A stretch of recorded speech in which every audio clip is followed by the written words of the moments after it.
Hello बच्चों, let's read the question. Question says if for some alpha comma and beta in R, the intersection of the following three planes x plus 4y minus 2z is equal to 1 and x plus 7y minus 5z is equal to beta and x plus 5y plus alpha z is equal to 5 is a line in RQ in R3, then alpha plus beta is equal to, first option is 10, second option is minus 10, third option is 2 and fourth option is 0.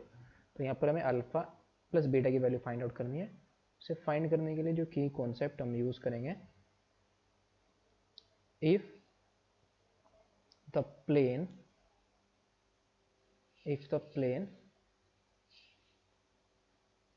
a1x plus b1y plus c1 is equal to d1 and a2x plus b2y plus c2 is equal to d2 and a3x plus b3y plus c3, यहाँ पर c1z लिख लेंगे, c2z and c3z is equal to d3 intersect in a line then. तो यहाँ से जो determinant आएगा coefficient के कोफिशिएंट का, that is a1 b1 c1 a2 b2 c2 and a3 b3 c3, ये क्या होगा 0. और dx भी क्या होगा 0 होगा. dx हम कैसे फाइंड आउट करेंगे, dx इज इक्वल टू, इस बार हम क्या करेंगे, जो x के कोफिशिएंट है उसकी जगह हम क्या पुट कर देंगे, d1 d2 d3, यानी कि d1 d2 d3 और यहाँ पर b1 b2 b3 c1 c2 c3, ये डिटर्मिनेंट भी क्या होगा 0. एंड जो dy similarly dy is equal to dz, ये भी क्या होंगे 0 के इक्वल होंगे. इस बार हम किसके कोफिशिएंट को ओमिट करेंगे, y के, इस बार में z के कोफिशिएंट को ओमिट करेंगे, उसकी जगह हम क्या पुट करेंगे, d1 d2 d3 पुट कर देंगे. सो नाउ क्वेश्चन के अंदर हमें जो गिवन है, गिवन दैट जो इंटरसेक्शन ऑफ द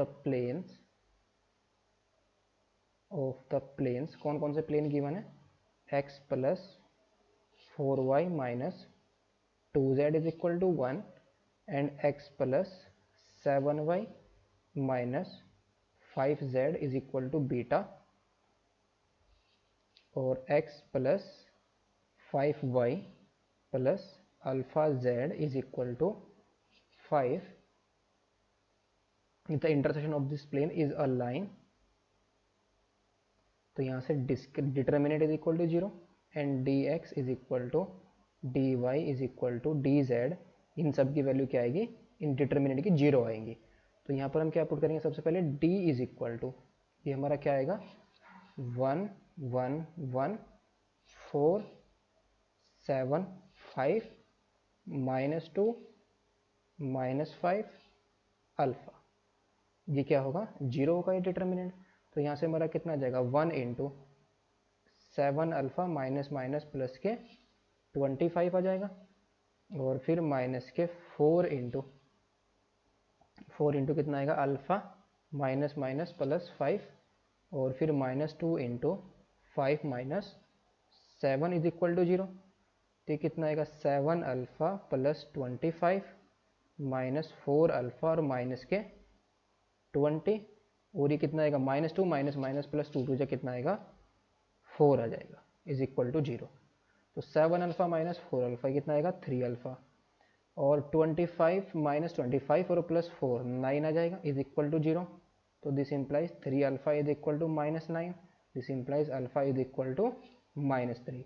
एंड अगर हमें बीटा की वैल्यू फाइंड, किसी को भी यूज़ कर सकते हैं, dx dy dz को, हम यहाँ पर किसको यूज़ करेंगे dz को, वहाँ से हमें क्या मिल जाएगा बीटा मिल जाएगा, किसी को भी यूज़ कर लेंगे. तो dz को यूज़ करेंगे तो x के कोफिशिएंट हमें a1 b1 c1 ऐसे दे देंगे, दैट इज 1 1 1 और फिर 4 7 5 और जो हमारे पास z के कोफिशिएंट है, तो जब हम क्या पुट कर देंगे कांस्टेंट को, तो यहाँ पर जो गिवन है राइट हैंड साइड में 1 बीटा 5 गिवन है, तो ये भी डिटर्मिनेंट हमारा क्या होगा 0 होगा. तो यहाँ से हमें क्या मिल जाएगी बीटा की वैल्यू, तो कितना आएगा 1 इंटू 35 माइनस के 5 बीटा और फिर माइनस के 4 इंटू में कितना आ जाएगा 5 माइनस बीटा और फिर प्लस के 1 इंटू में 5 माइनस 7 इज इक्वल टू 0। तो 35 माइनस के 5 बीटा और माइनस के 20 माइनस माइनस प्लस के 4 beta, minus minus plus 4 beta और प्लस माइनस से कितना जाएगा ये 2 इज इक्वल टू 0।